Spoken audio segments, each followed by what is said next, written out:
the aforementioned Seth Chitwood is joining me now. So Luna's on Amazon, or are the other shows? Where can people see other shows? So you can go to angelwoodpictures.com and see them. They're all over the place. They're on Vimeo, they're on YouTube. But I've never did Amazon Prime, and I just got my master's at the American Film Institute Conservatory in LA. And one of my producer friends, who's also a producer fellow, I was a screenwriting fellow, said, "Oh, have you ever tried to put your series on Amazon?" I'm like, "Oh, well, that seems really hard. It seems like there's a lot of steps. I don't have time for that." And she's like, "I'll help you." And so we kind of did the show, and we put it up on Amazon, and Amazon, accepted it right away. And then I got this letter from Amazon. I thought it was just a generic email that everyone gets, being like, "Oh, we love the show, and really great work, and we're going to continue to watch the stats on it, but best of luck with it on Amazon." And I told my producer friend at AFI, I said, "Oh, I got this really nice generic email. It's so nice that they said that to me." And she goes, "I've never seen that email before." So we're on Amazon's radar, and I guess that's great. See what happens. Yeah, that's really exciting. Yes.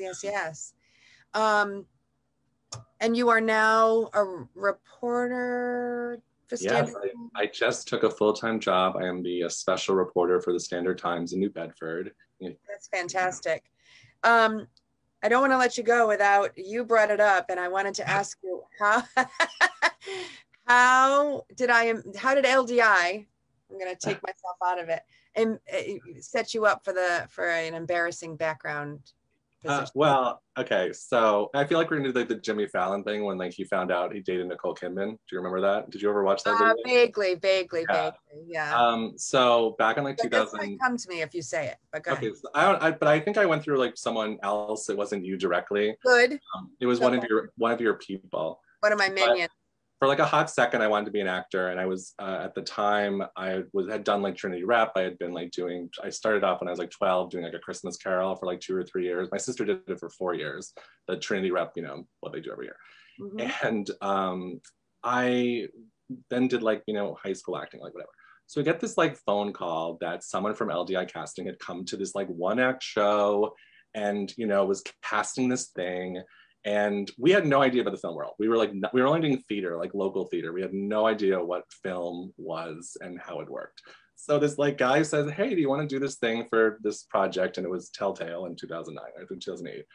And we misunderstood the phone call and thought I got a role, an actual role in Telltale, and not background, because we didn't know what that meant. And no one explained that to us because it's really stupid. Well, walking in and naming what you want didn't happen until you got to the Standard Times, but go ahead. Exactly. Now I can do whatever I want. That's why I create Angelwood Pictures, so I could cast you one day and tell you're the lead, and then you'd show up and just be background. Yeah. That's the revenge plan. So they told us to go to a fitting, and we show up at this fitting, and it's the main wardrobe people were there for the leads and the principal. And then background is you go downstairs, the basement, and they're working with the background actors. And me and my mom were like, "Oh, he's principal," because we didn't know. And so they're "Oh, right this way." And we go into this really nice wardrobe room, and they're all professional. And they're going over the list, "What's your name?" And they're going through the list, "Who do you play?" And I'm "Oh, I haven't gotten a character yet." And they're "What do you mean you haven't gotten a character yet?" And I'm just "Oh, well, I'm in it. LDI casting. Oh my God.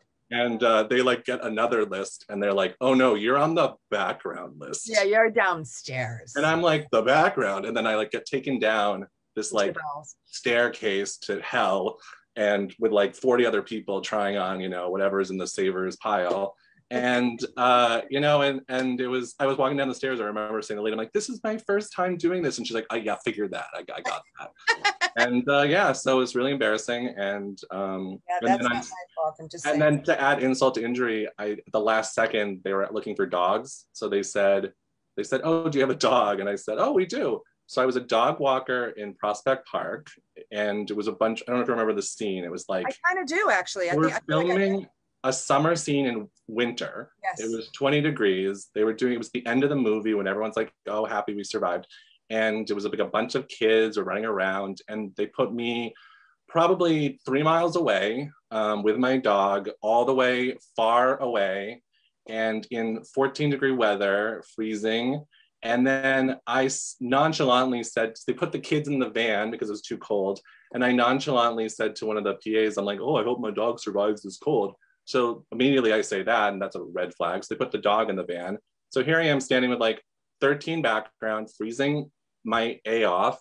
And my dog is in the van, the front seat, all smiling, going, I'm hot and warm. It's so nice. And I just thought, whoever these LDI casting people are can suck it.